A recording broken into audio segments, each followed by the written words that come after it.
बिस्मिल्लाहिर्रहमानिर्रहीम। अस्सलाम वालेकुम डियर स्टूडेंट्स।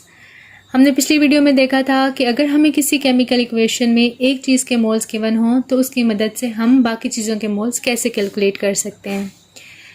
वही मेथड यूज़ होगा, लेकिन एक और नया कंसेप्ट आता है हमारे पास लिमिटिंग और नॉन लिमिटिंग रिएक्टेंट का। हमारे पास एक ही केमिकल इक्वेशन में एक से ज़्यादा रिएक्टेंट भी हो सकते हैं, लेकिन क्या हर रिएक्टेंट कम्प्लीटली कंज्यूम हो जाता है? ऐसा नहीं होता। कुछ रिएक्टेंट्स ऐसे होते हैं जो कम्प्लीटली कंज्यूम हो जाते हैं, लेकिन कुछ ऐसे होते हैं जिनकी कुछ अमाउंट रिएक्ट करती है और कुछ अनरिएक्टेड रह जाती है। तो ऐसे रिएक्टेंट्स जो कम्प्लीटली कंज्यूम हो जाए उन्हें हम लिमिटिंग रिएक्टेंट कहते हैं, और ऐसे जिनकी कुछ अमाउंट कंज्यूम हो जाए और कुछ अनरिएक्टेड रह जाए वो उन्हें हम नॉन लिमिटिंग रिएक्टेंट्स कहते हैं।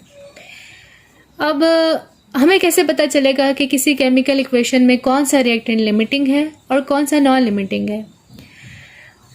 बिल्कुल वही मेथड यूज़ करेंगे जैसा मैंने आपको प्रीवियस वीडियो में बताया था, लेकिन इसमें यह होगा कि हम सारे रिएक्टेंट्स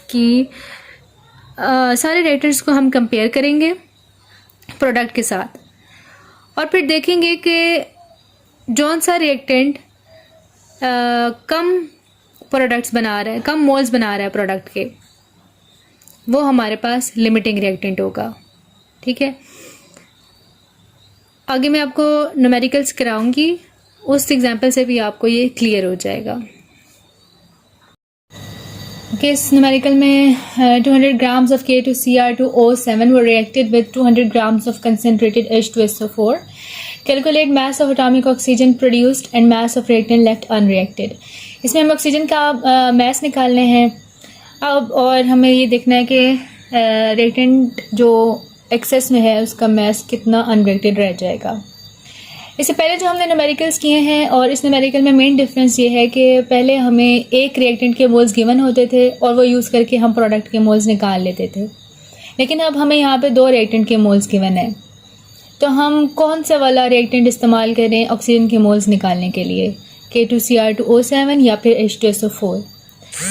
तो हम दोनों को इस्तेमाल करेंगे, दोनों से ऑक्सीजन के मोल्स निकालेंगे और फिर फाइंड करेंगे कि लिमिटिंग रिएक्टेंट कौन सा है। और कैसे पता चलेगा कि जो ऑक्सीजन के कम मोल्स प्रोड्यूस करेगा वो लिमिटिंग रिएक्टेंट होगा, और फिर जो कम ऑक्सीजन के मोल्स आएंगे उनको आगे यूज़ किया जाएगा ऑक्सीजन का मास कैलकुलेट करने के लिए। ठीक है, अभी हम इस न्यूमेरिकल को सॉल्व करते हैं, आपको ये मज़ीद क्लियर हो जाएगा। सबसे पहला काम हमारे पास ये होगा कि हम जो कंपैरिजन का मेथड यूज़ करते हैं उसमें हमें मोल्स चाहिए होते हैं, लेकिन इस क्वेश्चन में हमें दोनों रिएक्टेंट्स का मास दिया हुआ है। तो सबसे पहले हम इस मास को कन्वर्ट कर देंगे मोल्स में। तो मास ऑफ K2Cr2O7 कितना दिया हुआ है? 200 ग्राम्स। मोलर मास कैलकुलेट कर लेते हैं। तो ये मैंने मोलर मासेस लिखे हुए हैं बाय यूजिंग पीरियोडिक टेबल। तो 2 इंटू पोटाशियम का क्या होता है 39, प्लस क्रोमियम का क्या होता है 51.99, प्लस ऑक्सीजन कितने 7 इंटू 16। तो ये हम कैलकुलेट कर लेंगे। 2 into 39 plus 2 into 51.99 plus 7 into 16, तो ये क्या गया 293.98 ग्राम पर मोल। ठीक है, ये हमने इसका निकाल लिया मोलर मास, या ये फार्मूला मास हम कह सकते हैं इसके केस में। उसके बाद हम निकाल लेंगे इसके moles, number of moles K2Cr2O7 के। क्या फार्मूला होता है? Mass in gram divided by molar mass. ठीक है, तो मास आपको क्या दिया हुआ है 200 ग्राम, और मोलर मास आपके पास क्या है 293.98 ग्राम पर मोल। ये ग्राम और ये ग्राम कैंसिल हो जाएगा आपस में। सॉरी, हाँ ठीक है, 200 divided by this तो क्या आ गया 0.68 मोल्स। ठीक है, ये हमने निकाले K2Cr2O7 के मोल्स। अब हम निकालेंगे H2SO4 के। मैस हमें क्या दिया हुआ है H2SO4 का 200 ग्राम्स, और इसका मोलर मैस हम निकाल लेते हैं। हाइड्रोजन का होता है जी 1 प्लस सल्फर का 32 plus 4 into 16, 2 plus 32 plus 4 into 16, 98 ग्राम पर मोल। हम इसके मोल्स निकाल लेंगे।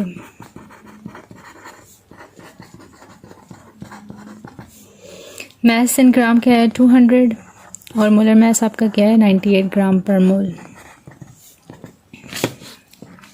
200 डिवाइडेड बाय 98, 2.04 मोल्स। ओके, हमने मोल्स दोनों के कैलकुलेट कर लिए हैं। अब हम मेथड यूज़ कर सकते हैं कंपैरिजन वाला। ठीक है, कंपैरिजन के मेथड में सबसे पहले हम बैलेंस केमिकल इक्वेशन के यूज़ करते हुए कंपेयर कर लेंगे। एक मोल हमें K2Cr2O7 का 3 मोल्स ऑफ ऑक्सीजन दे रहा है। नेक्स्ट स्टेप हमारे पास इसको 1 करना होता है, ये ऑलरेडी 1 है, और फिर जो हमें गिवन मोल्स होते हैं वो हम यूज़ करते हैं। मैंने अभी कैलकुलेट किए थे 0.68 मोल्स K2Cr2O7 के कितने प्रोड्यूस करेंगे 3 into 0.68 moles of oxygen. Calculate कर लेते हैं। 3 इंटू 0.68, तो ये 2.04 मोल्स। ठीक है, ये हमने निकाल लिए K2Cr2O7 को कंपेयर करते हुए। अब हम H2SO4 कंपेयर करेंगे। 4 मोल्स ऑफ H2SO4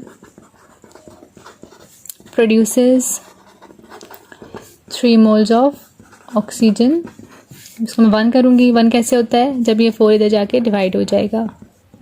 और फिर मोल्स हमने अभी कैलकुलेट किए थे 2.04 मोल्स ऑफ H2SO4, 3/4 इंटू 2.04। अच्छा, इसको कर लेते हैं into 3 divided by 4, 1.53 moles of oxygen. ठीक है, अच्छा, अब देखिए मैंने दोनों रिएक्टेंट्स को यूज़ करते हुए प्रोडक्ट के मोल्स निकाल लिए हैं। अब हम देखेंगे कि लिमिटिंग रिएक्टेंट कौन सा है। कैसे पता चलेगा कि लिमिटिंग रिएक्टेंट कौन सा है, जिसने कम मोल्स प्रोड्यूस किए। K2Cr2O7 ने 2.04 मोल्स प्रोड्यूस किए हैं और H2SO4 ने 1.53, तो किसके कम है H2SO4 के। H2SO4 ने कम प्रोड्यूस किए, तो हमारा लिमिटिंग रिएक्टेंट क्या है H2SO4। Limiting reactant is H2SO4। Limiting reactant से जो मोल्स प्रोड्यूस होते हैं उसे यूज़ किया जाता है फर्दर कैलकुलेशन में। तो हमारे पास मोल्स ऑफ ऑक्सीजन क्या निकले हैं 1.53 मोल्स। मोलर मैस ऑक्सीजन का क्या होता है 16। मैस हम निकाल सकते हैं ऑक्सीजन का, moles multiplied by molar mass. Moles कितने हैं 1.53, मोलर मैस कितना है 16, 24.48 ग्राम। और हमें यही कहा हुआ था कि हमने मैस निकालना था एटॉमिक ऑक्सीजन का, तो कितना है 24.48।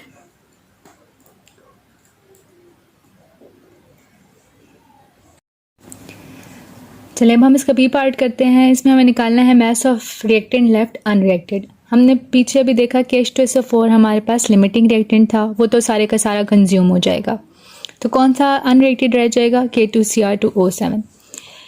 अच्छा, अब ये कितना अनरिएक्टेड रह जाएगा, पहले तो हमें ये देखना है कि कंज्यूम कितना हुआ है ये, ठीक है, और कितना रह जाएगा। तो कंज्यूम कितना हुआ है ये देखने के लिए हम अगेन इसका कंपैरिजन करेंगे, लेकिन ये कंपैरिजन रिएक्टेंट्स दोनों रिएक्टेंट्स के बीच में होगा। ठीक है, हमें आपको बताया था कि जिसके मोल्स आपको कैलकुलेट करने होते हैं उसे हमेशा राइट साइड पर रखा जाता है, तो हम H2SO4 को लेफ्ट साइड पर रखेंगे। 4 मोल्स ऑफ H2SO4 ये रिएक्ट कर रहे हैं with 1 mole of K2Cr2O7। Next step में इसको 1 करना होता है, 1/4 हो जाएगा। और H2SO4 के कितने मोल्स थे हमने कैलकुलेट किए थे 2.04। ठीक है, तो इसको हम फाइंड कर लेते हैं। 2.04 डिवाइडेड बाय 4, तो कितने आगे 0.51 मोल्स ऑफ K2Cr2O7 ये इस रिएक्शन में कंज्यूम हो रहे हैं। इसके अब हम देखेंगे कितने अनरिएक्टेड रह जाते हैं। Moles of K2Cr2O7 left unreacted. इसके थे कितने मोल्स जो हमने स्टार्ट में कैलकुलेट किए थे 0.68 और कंज्यूम कितने हो गए 0.51। ठीक है, इसमें सब्ट्रैक्ट कर लेंगे 0.68 माइनस, तो ये 0.17 मोल्स ये इसके अनरिएक्टेड रह जाएंगे। तो हमें मैस बताना था रिएक्टेंट का कितना अनरिएक्टेड रह जाएगा। तो हमें पता है फार्मूला मैस K2Cr2O7 का हमने पहले निकाला था 293.98 निकला था। ठीक है, तो इधर से हम मैस निकाल लेंगे। Mass of K2Cr2O7 moles multiplied by formula mass. तो कितने मोल्स अनरिएक्टेड रह गए 0.17। फार्मूला मैस क्या है 293.98 multiplied by 293.98 49.97 grams. Okay students, हमने इस मेथड को यूज़ करते हुए लिमिटिंग और नॉन लिमिटिंग के कंसेप्ट को यूज़ करते हुए ये भी देख लिया कि कौन सा रिएक्टेंट कैसे फाइंड किया जाता है कि वो एक्सेस में है, और अगर कोई रिएक्टेंट एक्सेस में है तो वो कितना कंज्यूम हुआ है वो भी हम निकाल सकते हैं, और कितना अनरिएक्टेड रह गया है वो भी हम निकाल सकते हैं। तो चलिए नेक्स्ट एग्जांपल करते हैं, उससे आपको और क्लियर हो जाएगा। इस एग्जांपल में देखिए, suppose 1.87 moles of ammonium chloride were reacted with 1.35 moles of calcium hydroxide. How many grams of calcium hydroxide are left unreacted. इसमें हमें गिवन है कि कैल्शियम हाइड्रोक्साइड आपका नॉन लिमिटिंग रिएक्टेंट है या रिएक्टेंट इन एक्सेस है। तो हम देखना है कि इसके कितने ग्राम्स आपके अनरिएक्टेड रह गए। तो इसमें कंपैरिजन हम किसके दरमियान करेंगे, अमोनियम क्लोराइड और कैल्शियम हाइड्रोक्साइड के दरमियान। ठीक है, जिस एग्जांपल में हम क्या करेंगे कि 2 मोल्स हमारे पास NH4Cl के हम कंपेयर करेंगे with 1 mole of calcium hydroxide. Next step में हमने इसको 1 करना होता है। कैसे 1 होगा, जब ये 2 इधर आके डिवाइड हो जाएगा। फिर उसके बाद हमने इसके मोल्स जो गिवन है वो यूज़ करेंगे। अमोनियम क्लोराइड के 1.87 मोल्स हमें गिवन है, तो 1/2 into 1.87 moles of calcium hydroxide. तो ये हम कैलकुलेट कर लेंगे कि 1.87 डिवाइडेड बाई 2, तो ये क्या हो गया 0.935 मोल्स। इससे जो मोल्स निकले हैं ये वो मोल्स हैं जो हमारे पास इस रिएक्शन में कंज्यूम हो रहे हैं। ठीक है, या जो रिएक्ट कर रहे हैं। ठीक है, लेकिन कितने रह गए हैं या कितने रिएक्ट नहीं करेंगे वो हमें कैलकुलेट करना है। तो कैल्शियम हाइड्रोक्साइड के मोल्स आपको गिवन भी हैं, जो इसके टोटल मोल्स थे उसमें से इतने कंज्यूम हो गए, तो कितने अनरिएक्टेड रह गए जो आपको गिवन थे। टोटल मोल्स कितने थे 1.35। ठीक है, उसमें से हम माइनस कर देंगे जितने इसमें कंज्यूम हो गए हैं। 1.35 माइनस 0.415, यानी इतने मोल्स आपके अनरिएक्टेड रह गए। लेकिन आपको आंसर ग्राम में देना है, इसलिए मैस ऑफ कैल्शियम हाइड्रोक्साइड जो कि अनरिएक्टेड रह गया कैसे निकलेगा, moles multiplied by molar mass. ठीक है, तो मोल इसकी 0.415 है। मोलर मैस कैल्शियम हाइड्रोक्साइड का हम निकाल लेते हैं। कैल्शियम का मोलर मैस लिखा हुआ है मैंने 40.08 प्लस 2 इंटू 16 प्लस 2 इंटू 1। ठीक है, तो 0.415 इंटू ये हम अलग से कैलकुलेट कर लेंगे 40.8 plus 2 into 16 और प्लस 74.8, ठीक। मल्टीप्लाई करेंगे with 0.415 and it comes out to be 31042 grams, यानी कि इतने ग्राम जो हैं वो इसके अनरेटेड रह जाएंगे। ओके स्टूडेंट्स, इस वीडियो में हमने आज देखा कि हर रिएक्टेंट टोटली कंज्यूम नहीं हो जाता, उसकी कुछ अमाउंट कोई रिएक्टेंट ऐसा होता है जिसकी कुछ अमाउंट अनरेटेड भी रह जाती है। तो आप कैसे फाइंड करेंगे कि कौन सा रिएक्टेंट जो है आपका एक्सेस में है और कौन सा लिमिटिंग है, तो ये हमने आज देखा है। और होप सो आपसे इससे रिलेटेड न्यूमेरिकल सॉल्व हो जाएंगे। अगर आपको मेरी इस वीडियो में कोई चीज़ समझ नहीं आई तो कमेंट सेक्शन में मुझसे पूछिए। और मेरी नेक्स्ट वीडियो तक के लिए अल्लाह हाफिज़। Subscribe my channel and also like this video. Allah Hafiz.